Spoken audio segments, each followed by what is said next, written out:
நான் ஸ்கூலில் வந்து டான்ஸ் ப்ராக்டிஸ் கொடுத்துட்ருக்கும்போது ருத்ரன் வந்திருந்தான் அன்றைக்கி ஈவினிங்.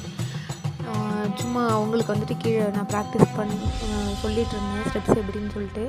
சாங் ஒரு சைடு ஓடிட்டு இருந்துச்சு. அப்போ பார்த்தா ருத்ரன் அவனாவே போனான். போயிட்டு இவங்களுக்கு ஃபஸ்ட்டு நான் எப்படி ஸ்டெப்பு சொன்னேனோ அந்த ஸ்டெப்பை அவனாவே போட ஆரம்பிச்சிட்டான். ஸோ அந்த டைமில் வீடியோ எடுக்கிறது கொஞ்சம் ஆச்சரியம் தான். ஏன்னா அவன் வந்து 2 தடவை கூட நான் ப்ராக்டிஸ் கொடுத்துருக்கவே மாட்டேன்.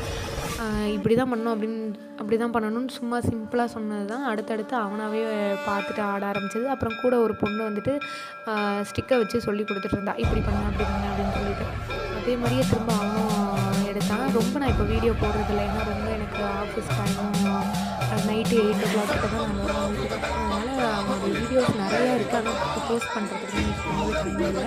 ஸோ முடிஞ்ச அளவுக்கு வீடியோ பார்த்துட்டு சேனலை மறக்காமல் சப்ஸ்கிரைப் பண்ணிவிட்டு எங்களுக்கு சப்போர்ட் பண்ணுங்கள். தேங்க்யூ.